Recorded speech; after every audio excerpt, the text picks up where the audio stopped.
What's going on, people? We are Tottenham TV here, back here for another preview video for the Euros for you guys. And today we're going to be going country by country and giving you one player from each country to look out for. Yeah, so we're going to be basically looking at players of interest, players who might have a good Euros or breakout Euros, or players who you should be watching during the Euros from each country. And let's see if you enjoy the video. All right, and the first country we're going to be looking at is Austria, and that is Marcel Sabitzer. Might have to be WeAreTottenhamTV by the time we talk about him, to be honest. It's growing quite frequent, but he's not WeAreJose anymore. As some people have accused us of. But look, he's had a great season with Leipzig, quality play. He's in the market with a year left of his contract. Could be available for up to 15 million, they're saying. So Sabitzer would definitely be looking to have a good Euros this summer, and could be definitely one to watch for Austria. Yeah, and in the build-up game, Austria against England, he looked hot in that game. He really did. It was a nothing game, to be honest, but he was definitely one of the shining lights in that game.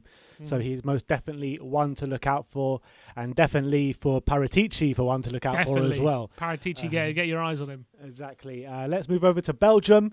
This one's not really outside the box. I'm sure everyone would have heard of this guy, and this is Romelu Lukaku. Absolutely astonishing season from him. Yeah, and he's obviously going to be in with a shout for the Golden Boot in this tournament. He's Bookie's favourite.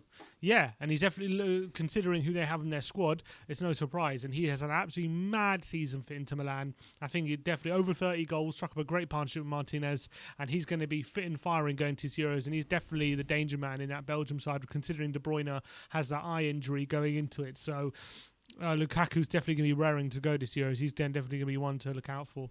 Yeah, most definitely. And I think Conte has really taken him up a notch in terms of his career, in terms of his ability.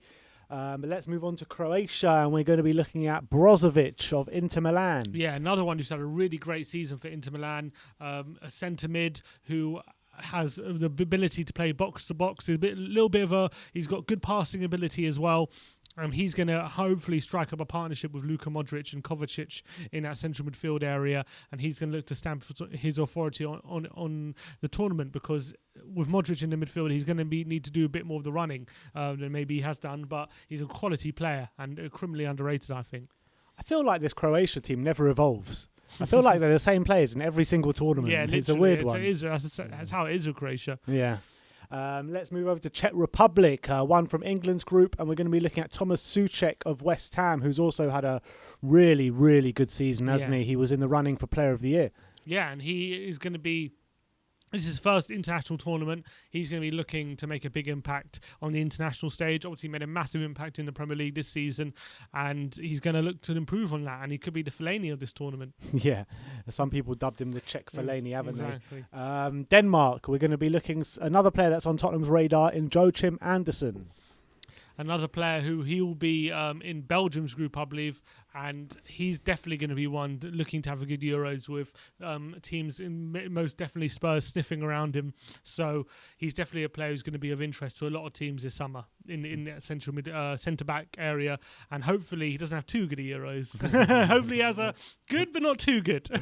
Joachim Andersen is one not to watch. Let's move over to England, and we're looking at Phil Foden. Yeah, who's not Harry Kane. Yeah, he's just done his hair in the old Gaza, bleached blonde. Well, Respect. More of a silver one, but shame he doesn't have Gaza's number as well. Yeah, unfortunately, he's only one off, I think, isn't he? But he's definitely one who, this will be his first international tournament. He's had a massive season this season for Man City, mostly starring in their Champions League run all the way to the final, which he was absolutely brilliant in pretty much all the knockout games. So he's definitely one who's shown he's very good in knockout football already at such a young age. And I really believe he's going to be the star of this England tournament for me.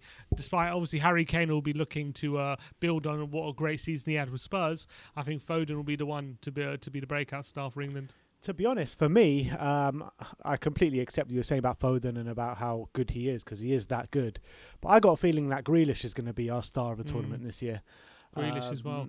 But let's move on. We're going to look at Finland and the goalkeeper Hradecky from Leverkusen. Yeah, so not many. I could have picked Pukki, but I think Spurs wouldn't really be that interested. But Hradecky's actually been at Leverkusen now for 3 years, taking over the number one spot from Leno, joining on a free from Frankfurt. And he's actually been pretty solid now for those past 3 years. And although he's 31, it's still fairly young for a keeper, and he could be one to have a really strong tournament for Finland, especially who probably will have a lot of saves to make. All right. France, we're going to be looking at Marcus Thuram, the son of Lilian Thuram, the French legend Lilian Thuram. Yeah, and he's had a great season for Mönchengladbach this season, scoring goals and getting assists as well, many assists for Gladbach in the Bundesliga and also Champions League. He's been really, really dangerous. So if he gets some game time in that French setup, if he can get on the pitch, I reckon he could be a big, big threat. And he's definitely one to watch out for. Most definitely. Absolutely top player, Marcus Thuram. Germany, we're going to be looking at Jamal Musiala, who actually could have been England's one to watch, but now he's Germany's one to watch. Yeah, unfortunately, I think England screwed this one up a bit because I think he definitely should have been. We should have got him nailed on to be England, but unfortunately, Germany have snapped him up now, and he's already made 3 caps for Germany. But at 17 years of age, he's a real prospect, and the fact he's already in the international lineup says a lot about his ability. And he's already scored goals in the Champions League, I believe, in the league as well. He made 27 appearances in the Bundesliga last season for Bayern Munich at such a young age. I think he was already playing at 16 as well. So what a player this guy's going to be. And if he could, you never know, an injury or two, and he could be starting for Germany. And he's a real prospect. And am I right in saying that he played for England like throughout all age groups until the senior level, pretty much? It's funny. He played England under 15s, Germany under 16s, and then England under 16s, England under 17s, England under 21s, and then Germany full. So he's been in Germany's and England's radar all the way since like a very, very young age. Definitely, and we've let this one slip. All right, Holland, we are looking at Wout Weghorst.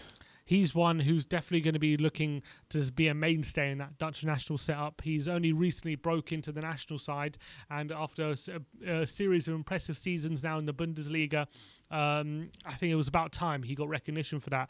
And after another season where he broke the 20-goal barrier, I believe, in the Bundesliga, he could be looking for a very big tournament. And if he does really well, maybe he'll be looking for a move away from Wolfsburg.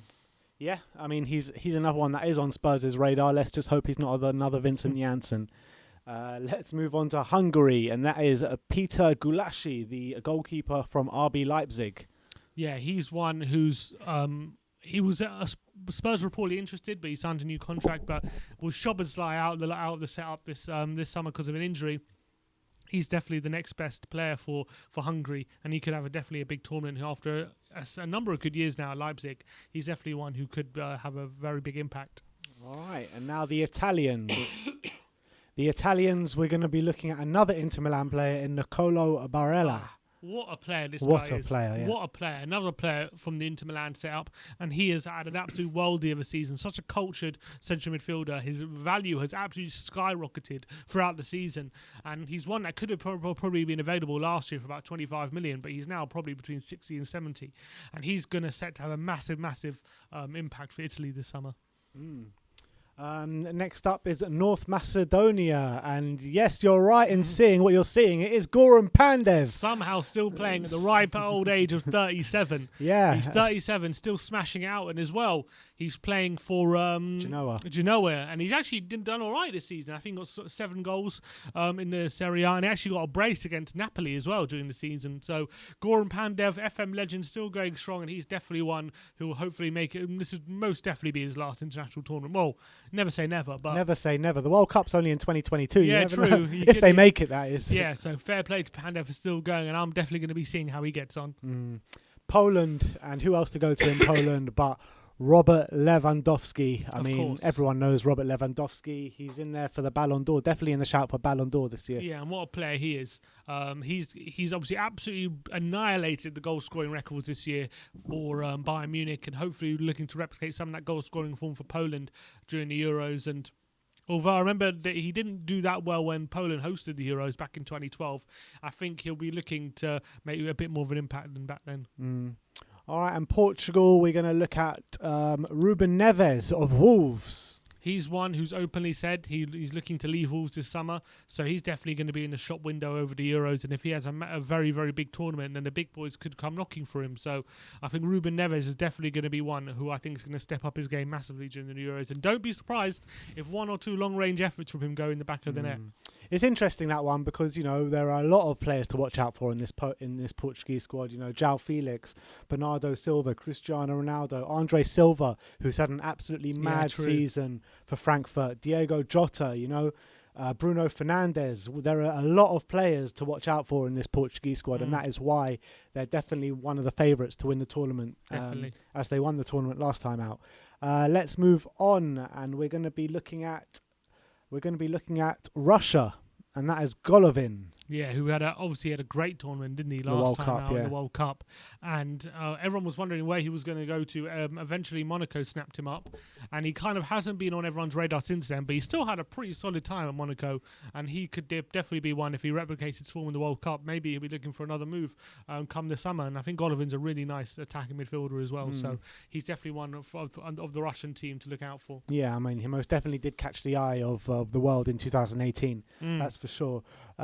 Scotland, and we're going to be looking at Che Adams, who I think is one of those underrated strikers in the Premier League. I really do. I actually think his all-round game is absolutely fantastic. Maybe not the best finisher in the world, but his passing range is absolutely brilliant. He's actually a really good creator, and he's got good pace as well, really good at running in behind. And I actually think if he could have a big Euros, you never know, he could become an option for a few other clubs, I think, Che Adams. And for Scotland, a few other players worth to note. Scott McTominay, who's had a good season for Man United, and the two fullbacks could be very important for them. How are you going to fit Tierney and Robertson, two left-backs? Going to play two left-backs? I'm sure one of them will play right-back, to be honest, but who knows. Maybe Kieran Tierney will play left centre-back or something like that in the back three. Good point. That could happen. But let's move on to Slovakia. Another player who was on Spurs' radar in Milan Skriniar. And who started the season out of favour with Conte after Conte looked to get rid of him, but he found his way back in the team, and he ended up being the mainstay in that back line with Inter Milan going on to win the league, and he was absolutely phenomenal, and it leaves Tottenham with what could have been. And he's obviously going to have a lot of defending to do with Slovakia at the Euros for sure, with them being one of the weaker teams, but he could be head and shoulders above the rest in that team. Yeah, and his transfer value literally doubling over the season, much to the delight of Daniel Levy.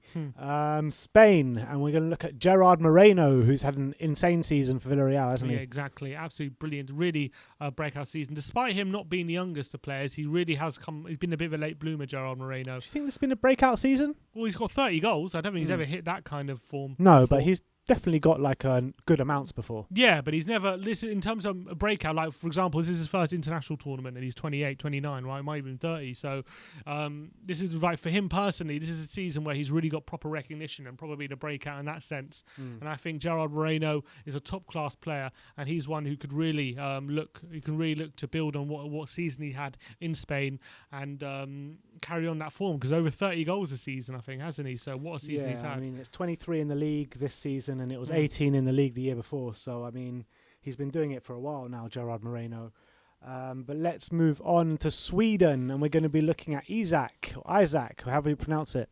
Alexander Isaac, 21 years old, Swedish striker, and he's a big unit as well, and he's fast, and he's definitely one to watch out for. 17 league goals he got for Real Sociedad last year, and this Swedish striker is one they're going to be relying on for goals, and he could well be partnered by Henrik Larsson's son.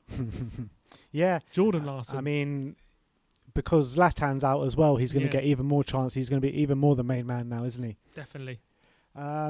Switzerland, we're going to be looking at Zakaria. Yeah, the defensive midfielder for Mönchengladbach is one Spurs have been linked with in the past. He's definitely come into his own for Gladbach in the recent years, and he's definitely one who you might look at and saying he's definitely attainable for the right price. And if he has definitely one I'll be keeping a close eye on the Euros to see if he's worth getting.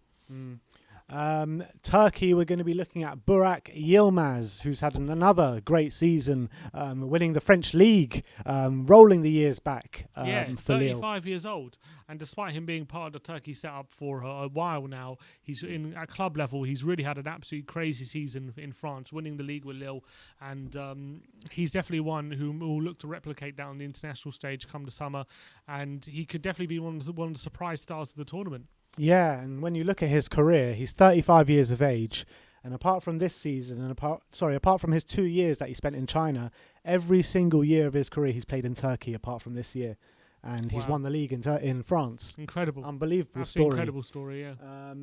Let's move on to Ukraine, and this is Yaremchuk. Yaremchuk, he's a 25-year-old striker from Ghent. He's a big unit, 6'3". He's very good in the air. He's quite good technically as well, and he got 20 goals in 30 games for Ghent this season. So he's definitely one who's going to look to make an impact and put his name on the map this summer. And last but not least, the Wales squad, and we're going to be looking at David Brooks, who's obviously known for his time at Bournemouth so far. He was actually a really good Premier League player before he got a really bad injury, ruled him out for a very long time. Since then, they've been in the Championship. He's come back into it and started to play again and started to make another impact. But he definitely needs to be performing at a higher level to be seen and to get that Premier League move again. And if he has a really good Euros, again, he could be one that looks back to move back to the Premier League. So I think he's a really good attacking midfielder. He was class in the Premier League, I thought, and he's been unlucky with injuries. So I hope Brooks has a good summer. Yeah, I hope so as well. I mean, he is a nice little tidy player. But for me, I mean, the one to watch in Wales has got to be Gareth Bale. It's got to be Gareth Bale, especially with the end of the season he had at Tottenham. Yeah, I hope so too. Yeah. But look, that is it. We've gone through every single country at the Euros and given you a player to watch in each and every one of those countries. Let me know in the comment section below if you have any other players to watch out for in this Euros. It is due to be a really, really good tournament in my opinion, and the 2 Euros kick off this Friday night with Turkey against Italy, and the first England game is on Sunday against Croatia. If you want to come and watch it with us, the link is in the description below to get yourself some tickets to the screening that we're putting on. Not only are we putting on a screening, but it's going to be a great event with the beers flowing, live watch along, as well as getting your post-match interviews after the game. So do come along. It's going to be a great day, and we're doing it for every single England game during the Euros as well. So do come along. Links are in the description below. Thank you everyone for watching. Like, subscribe and comment. And as always, come on you Spurs. WeAreTottenham.